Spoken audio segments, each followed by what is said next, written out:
Hello, my dear little shining stars. How are you all? I hope you all are doing really very well.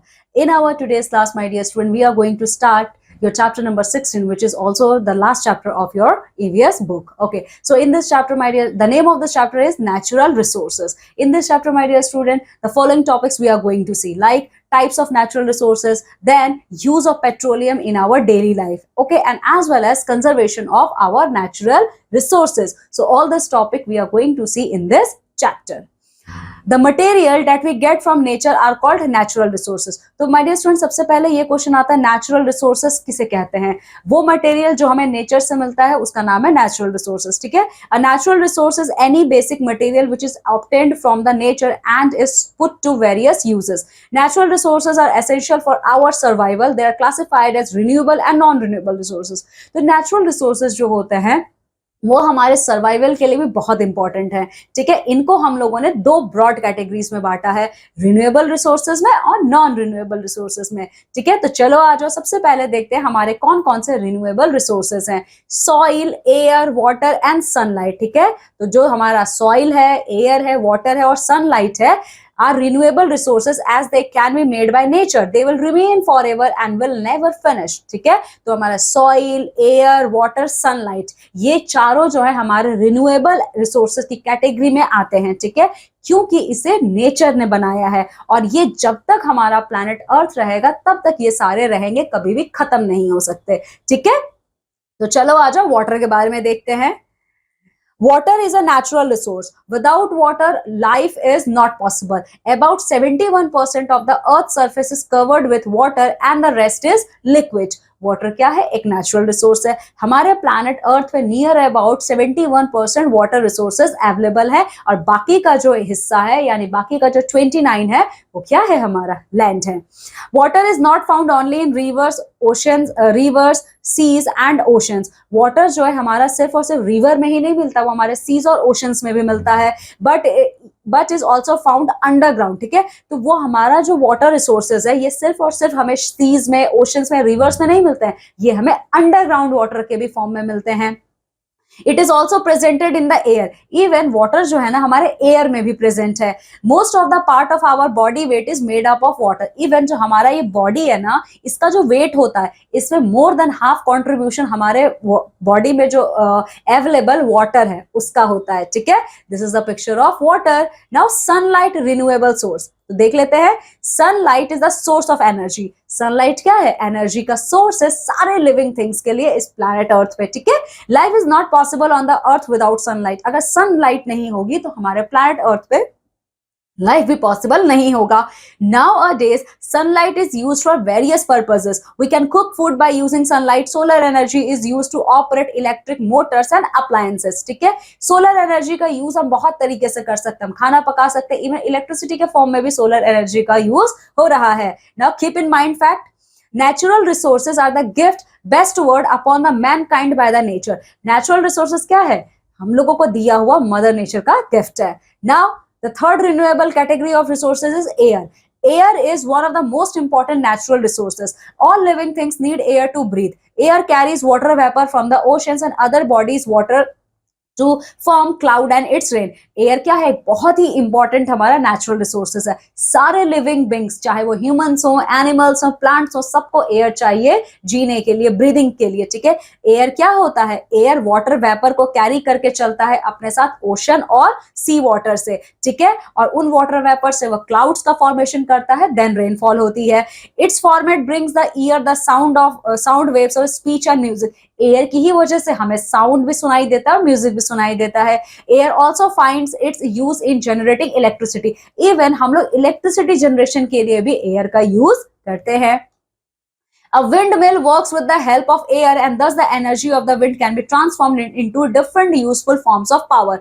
ठीक है, electricity कैसे generate करने के लिए हम लोग यूज करते हैं? विंडमिल्स होती हैं. ठीक है, बड़े बड़े उसमें 3 उसमें उनके फैंस होते हैं. ठीक है, तो विंड मिल्स में एनर्जी जनरेट किया जाता है. ठीक है, तो इस तरीके से हम लोग एयर का यूज करते हैं. Now the fourth renewable source of energy is soil. Let's see about it. Lands form about 20% of the Earth's surface. Out of this, 21.2% is covered by deserts and tundras. हमारे पूरे planet Earth पे 20% जो है वो अर्थ वो land है हमारा, ठीक है।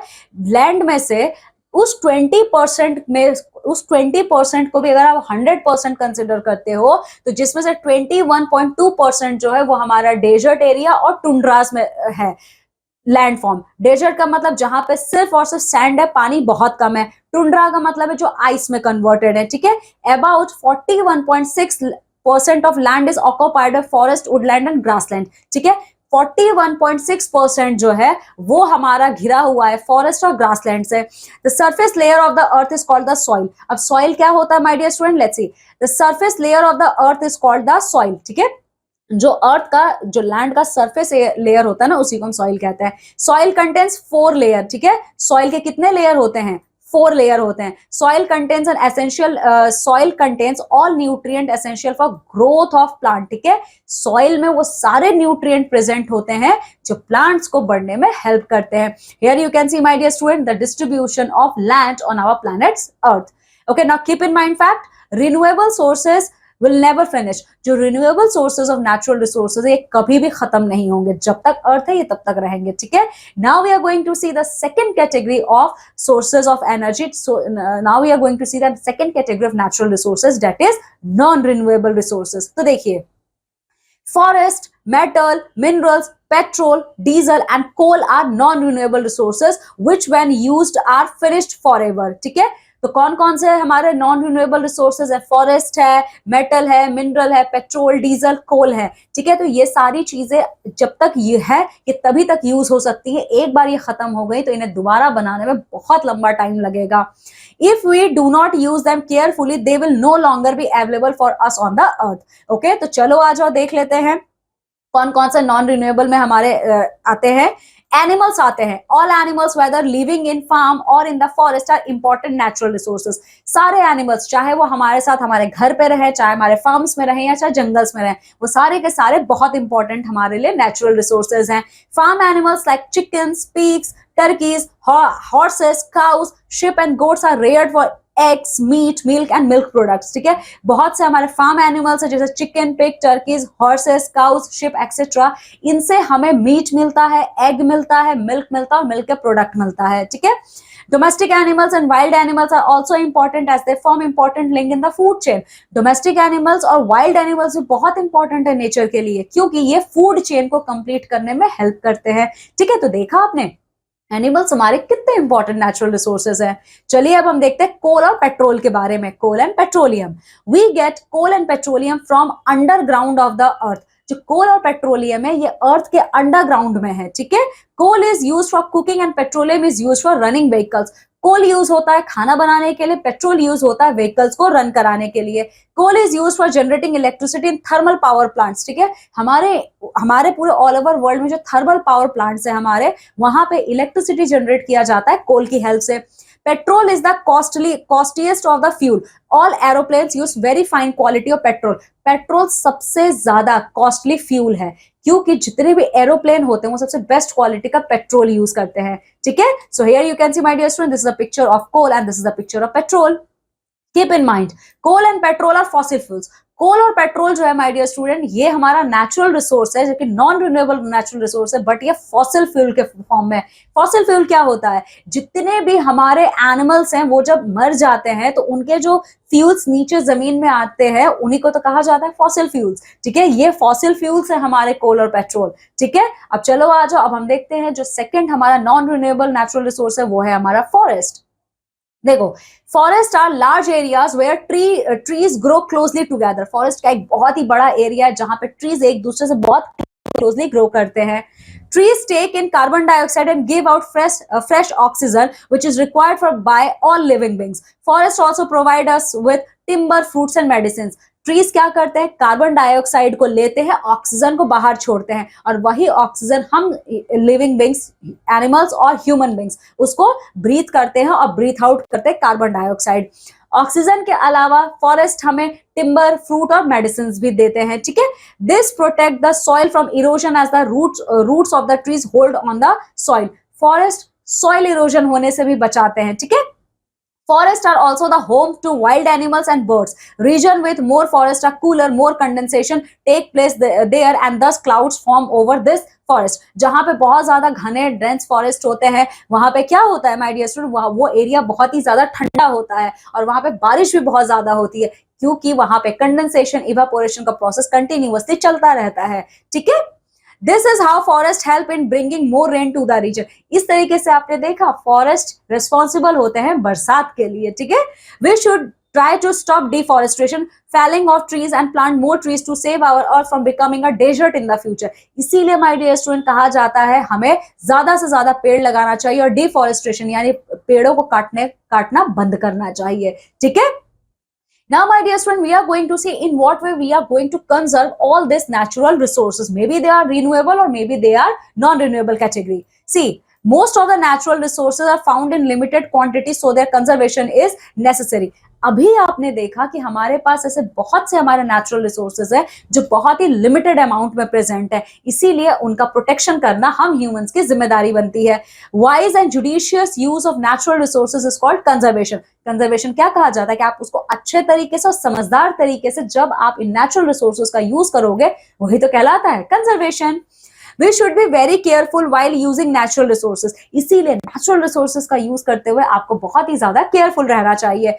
Their misuse must be stopped. इनका misuse हमें रोक देना चाहिए. Okay, so this is all about our chapter. Now come with me. Let's see the summary of this chapter. Non-renewable resources once used cannot be reused. Non-renewable resources जैसे कोल, petroleum, forest है, एक बार अगर ये खत्म हो गए तो इन्हें दोबारा बनाना मुश्किल है या कह लीजिए नामुमकिन है एक तरीके से. ठीक है, air carries water vapour from the oceans and other water bodies to form clouds it's rain. ठीक है, वाटर एयर अपने साथ वाटर को कैरी कर वाटर वेपर को लेके चलता है इसीलिए रेनफॉल होती है. ठीक है, about 41.6% of land is occupied by forest, Woodland and grassland. हमारे प्लैनेट अर्थ पे जो 20% लैंड एरिया है उसमें से भी जो 41.6% लैंड एरिया है वो हमारा फॉरेस्ट, वुडलैंड और ग्रासलैंड से घिरा है. ठीक है, so this is all about the summary of the chapter. Now come with me, let's see the fact corner. The first hydroelectric power plant opened on the Foxfire near Appleton, Wisconsin, USA on 30th September 1882.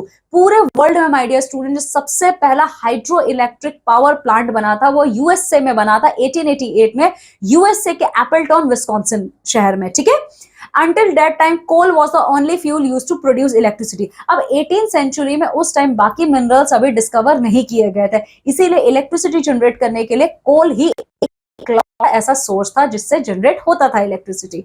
Okay, now come with me and let's see the question answer section. तो देखिए my dear student, question answers को complete करने से पहले सबसे पहले हम लोग देख लेते हैं ओएमआर शीट क्या है. ओएमआर शीट का कॉन्सेप्ट ये है, आपको एक पिंक कलर की शीट मिलती है जिसमें आपको अपने आंसर्स मार्क करने होते हैं. इसमें जो आपके आंसर्स होते हैं वो आपके 4 ऑप्शंस या 3 ऑप्शंस के फॉर्म में होते हैं. ठीक है, तो जो भी ऑप्शन आपको सही लगता है उस ऑप्शन को आप उस ऑप्शन के सर्कल को पूरा कलर करेंगे. बट अगर आप क्रॉस करते हो, टिक करते हो, हाफ कलर करते हो, सर्कल को बिना कलर किए छोड़ देते हो, ये चारों तरीका क्या है ओएमआर शीट में आंसर देने का गलत है. ठीक है, तो चलो आज आप क्वेश्चन आंसर देखते हैं. पहला है tick the correct option. Renewable resources will remain forever and will never finish. Sunlight is the source of energy. Petrol is the costliest of the fuels. ठीक है, now filling the blanks. Dash are essential for our survival. क्या essential है हमारे survival के लिए? Natural resources are essential for our survival. ठीक है, तो इसका आंसर आपका होगा natural resources.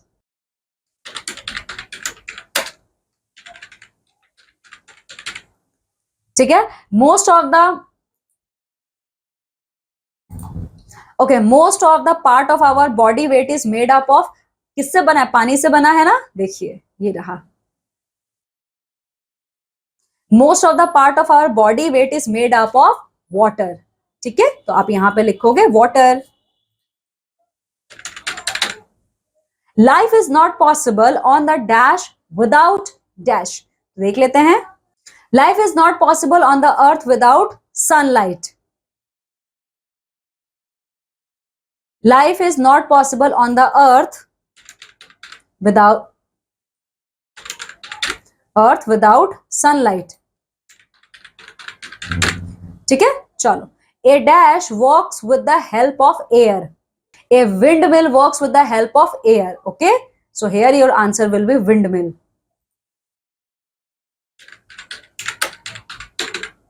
Dash forms about 20% of the earth's surface.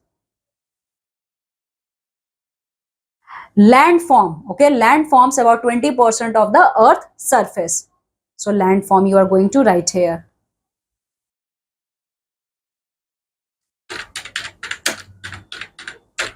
Landforms. We get dash and dash from underground of the earth. ठीक है, क्या मिलता है हमें अंडरग्राउंड से? कोल और पेट्रोलियम मिलता है. देखो, we get coal and petroleum from underground of the earth. Coal and petroleum. Coal and petroleum. Dash G. Dash are large areas where trees grow closely together. Forest है, देखो, forest are large areas where trees grow closely together. So here you are going to write forest.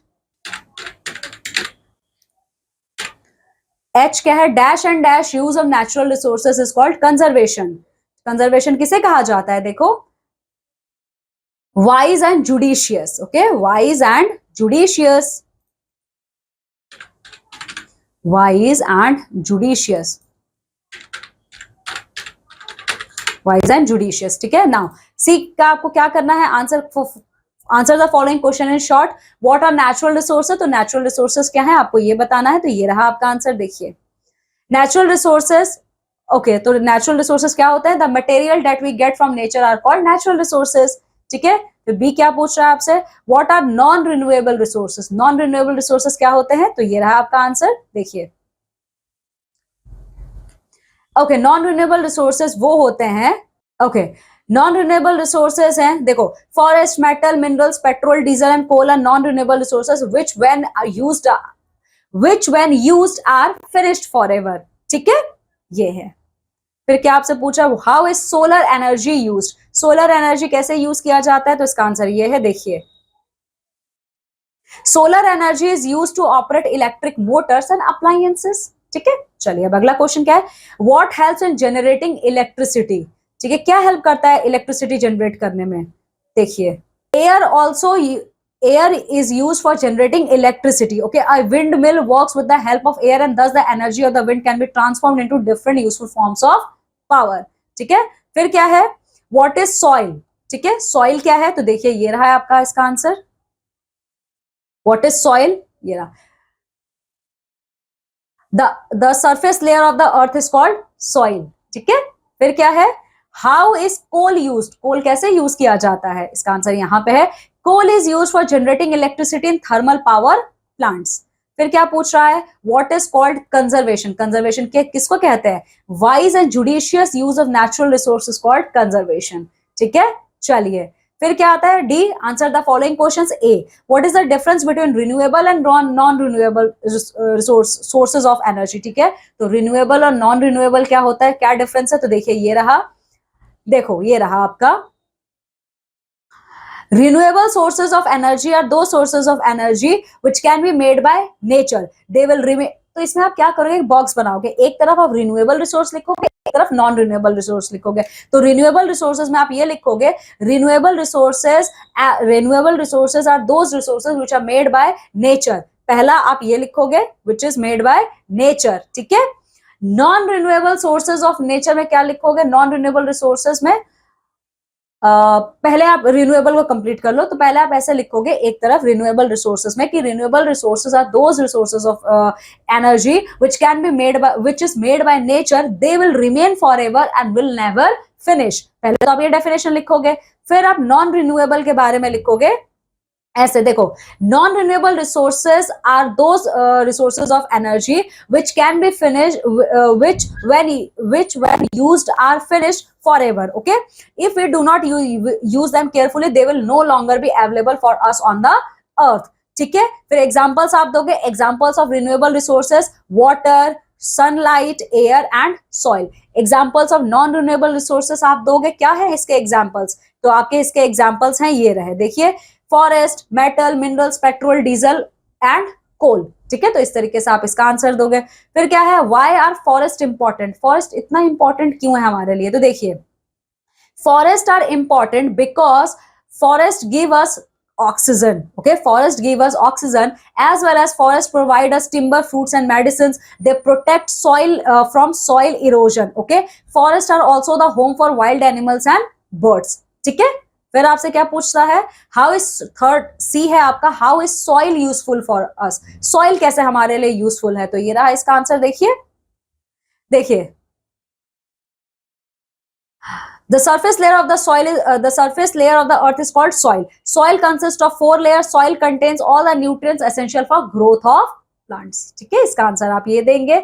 Then फिर है, what is conservation? Why is the conservation of natural resources necessary? Conservation क्या होता है, देखिए, conservation का मतलब है wise and judicious use of natural resources is called conservation, and conservation is important because most of the natural resources are found in limited quantity, so there conservation is necessary. if we are not able to use them very carefully, then they are going to extinguish in the upcoming future, so their misuse must be stopped. ठीक है, चलिए फिर क्या है, how would you conserve the natural resources, तो आप natural resources को कैसे कंजर्व कर सकते हो, in what way you are going to conserve the natural resources. ठीक है, तो देखो आप कैसे कर सकते हो कंजर्व. ठीक है, तो सबसे पहले by we can conserve natural resources by making them use, okay, by making them we can conserve our natural resources in this way. Okay, first of all we have to use them very wisely. Okay, second, if we don't need them, then we should stop using them, or we are going to find any alternate resources for this natural resources. Okay, तो इस तरीके से आपका ये question answers complete होता है ना. Activity time A, right the different uses of water. आपको क्या करना है, डिफरेंट यूजेस ऑफ वाटर लिखने, जैसे बाथिंग के लिए, ड्रिंकिंग के लिए, क्लीनिंग ऑफ हाउसेस के लिए है. ठीक है, इलेक्ट्रिसिटी जनरेशन के लिए, तो ये सारी चीजें आपको लिखनी है. B, make posters for the conservation of natural resources. आपको नेचुरल रिसोर्सेज को कंजर्व कैसे कर सकते हो, इसके ऊपर एक पोस्टर बनाना है. See, collect samples for some renewable material. ठीक है, आपको सम रिन्यूएबल मटेरियल्स जो है, ठीक है, जो आपके रिन्यूएबल मटेरियल्स है उनका सैंपल कलेक्ट करना है. Put them in small bags and label them. उसके बाद एक छोटे से बॉक्स में उसको रखिए और उसके आगे उसका नाम लिखिए. ठीक है, तो ये सारी चीजें आपको अपने चैप्टर में करना है. ठीक है, so my dear student, in this way we have completed your chapter number 16 and as well as we have completed your EVS book 4. Okay, now my dear students, just go thoroughly through this chapter and complete all the exercises. Now I'm taking leave and going to meet with you all in your next class with your new book and with a new chapter also. Till then, you have to take very good care of yourself. Bye.